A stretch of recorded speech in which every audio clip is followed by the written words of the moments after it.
Assalamualaikum warahmatullahi wabarakatuh. Selamat sore, salam sejahtera untuk kita semua.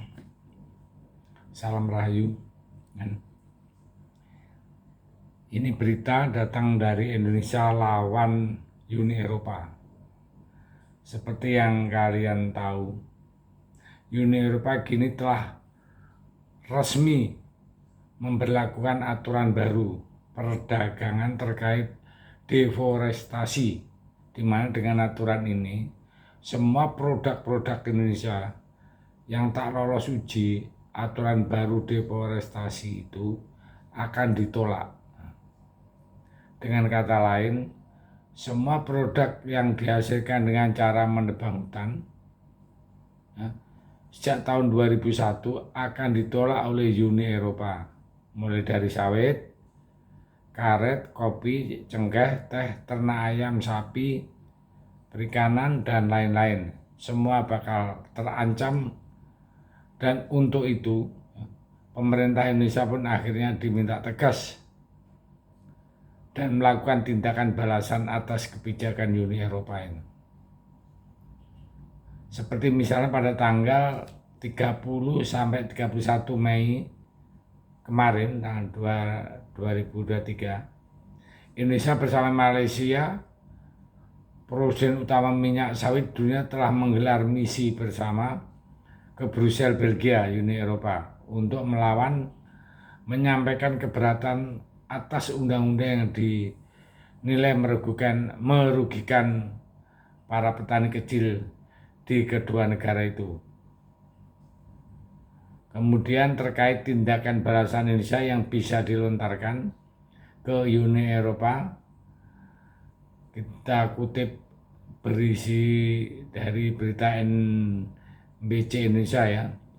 Direktur Eksekutif Palm Oil Agribusiness Strategy Institute atau PASTI, yaitu Bapak Tunggal Sipayung, pun mengatakan bahwa pemerintah harus menekan Eropa dengan berbagai saluran, baik diplomasi maupun ancaman retaliasi, dengan mengancam pembatalan berbagai kerjasama ekonomi dengan Eropa. Beliau mengatakan Indonesia juga bisa memberlakukan kebijakan yang serupa yang diterapkan oleh Uni Eropa, yaitu mewajibkan sertifikasi bebas deforestasi atas setiap produk asli Uni Eropa yang masuk ke pasar Indonesia. Jadi misalnya kalau ada minyak kedelai, minyak bunga matahari, atau minyak tanaman lain dari Uni Eropa yang mau masuk ke Indonesia, kita bisa bilang tahan dulu, minimal sertifikasi bebas deforestasi harus ada. Kemudian lanjut Bapak Tongkat tadi juga mengatakan bahwa kita Indonesia bisa mulai berlakukan kebijakan minimum emisi karbon di setiap produk asal Uni Eropa. Nah, ini seru ya istilahnya. Kita lawan Eropa ya, lawan Eropa dengan kebijakan yang sama yang diberlakukan Indonesia. Ini istilahnya ya memang harus jajar ya, kita harus berani ya. Jadi pokoknya ada setiap produk Uni Eropa yang masuk ke Indonesia diminta agar ada sertifikasi ya. Itu saya pikir bagus ya, yang akan dimulai misalnya emisi karbon dengan produk tersebut yang lebih rendah dari emisi produk yang sejenis di Indonesia, ujar beliau. Nah, jika Indonesia menerapkan kebijakan serupa untuk pasar Eropa, mungkin Eropa pun juga akan kelabakan. Ya. Nah, jika produk yang mereka hasilkan ternyata juga bebas hasil pembabatan hutan atau deforestasi, ya, kita akan tahu. Jadi imbang ya, istilahnya imbang, permainan imbang, jangan kita dibodohi atau diakal-akali oleh Eropa terus. Ayo maju pemerintah ya. Bapak Tunggal juga mengatakan bahwa pemerintah juga harus mempersiapkan diverifikasi pasar minyak sawit ke kawasan lain seperti misalnya Afrika, Eropa Timur, dan Asia Tengah. Selain itu juga Indonesia juga dapat memperbesar penyerapan minyak sawit mentah lebih besar di dalam negeri, misalnya untuk minyak goreng kita atau bahkan untuk bahan bakar kendaraan seperti B40, B50, sekarang sudah mengancuk B100. Hebat Indonesia ya.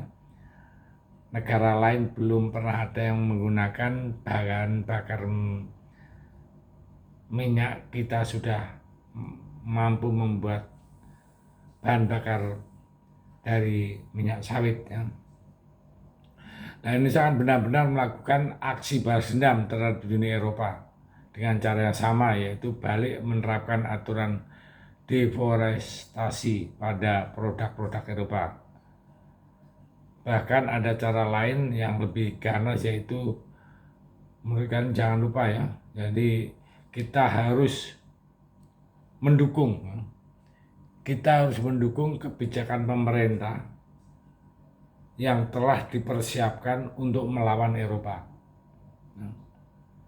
Kenapa? Selama ini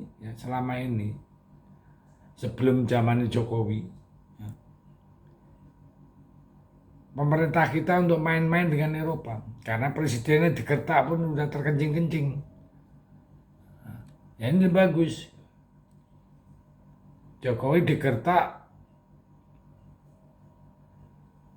sawit tidak boleh diterima di sana, gantian Pak Jokowi nikel kita stop. Saat nikel diajukan ke WTO, bauksit kita stop. Jadi memang kita lawan untuk kebaikan negara kita. Nah, kita sebagai rakyat ya, sebagai rakyat biasa, kita harus support ya, harus support dengan ya kekuatan kita apa? Kekuatan suara, mendukung ya. Jangan ikut-ikutan sebelah itu, apapun yang dilontarkan pemerintah atau Jokowi semua akan dilawan. Ini kan nggak jelas ya. Kita harus memikirkan untuk anak cucu kita, negara kita harus aman, damai, dan sejahtera. Saya pikir itu. Terima kasih. Selamat sore dan merdeka.